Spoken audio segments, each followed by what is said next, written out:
అందరికీ ముందుగా రామ్జీ గోండ్ గారి వర్ధంతి. ఏదైతే మన ఆదిలాబాద్ జిల్లా అంటేనే అడవుల జిల్లానే అంటారు. ఇంకొక విషయం ఏమిటంటే అడవుల జిల్లానే కాదు, ఆదివాసుల జిల్లా అని కూడా చెప్పుకుంటారు. ఎందుకంటే మొత్తానికి చూసుకుంటే మన ఆదిలాబాద్, ఉమ్మడి ఆదిలాబాద్లో ఆదివాసులు ఎక్కువ ఉంటారు. వాళ్ళ సంస్కృతి కానీ సాంప్రదాయం కానీ.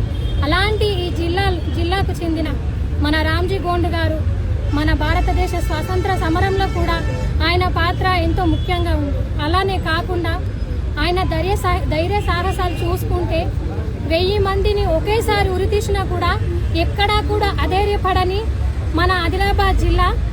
ఎందుకంటే ఒక్కసారి 1000 మందిని ఉరితీసిందంటే వాళ్ళు ఆ ఉరిని కూడా ఒక పూలమాలగా తీసుకొని మనం స్వాతంత్రం కోసమే మనం పోరాడుతున్నాం, మనం తెలంగాణ కోసమే ఉన్నాము అన్నట్టుగా వాళ్ళు ధైర్యానికి అలాగే వాళ్ళ సాహసానికి మనం చాలా సంతోషపడాలి.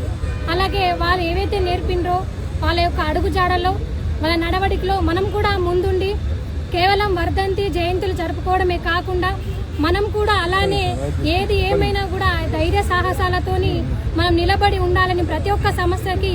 ఎందుకంటే ఈరోజు జరుగుతున్న సమయంలో చిన్న దానికే ప్రతిదానికి చిన్న విషయాలకే సూసైడ్ చేసుకునే సందర్భాలు ఉన్నాయి.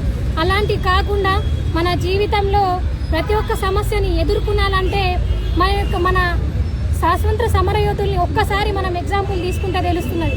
వాళ్ళు ఎన్నో ఎదుర్కొంటే ఈ స్థాయిలో మనకి ఇప్పుడు స్వతంత్రం వచ్చి మనం ఇంత స్వేచ్ఛగా తిరిగి ప్రతి ఒక్క జయంతి వర్ధంతులు జరుపుకుంటున్నామని ఈ సభాముఖంగా తెలియజేసి డెవలప్మెంట్ సంబంధించి ఆల్రెడీ వీళ్ళు అప్లికేషన్ పెట్టినామని చెప్పిండ్రు.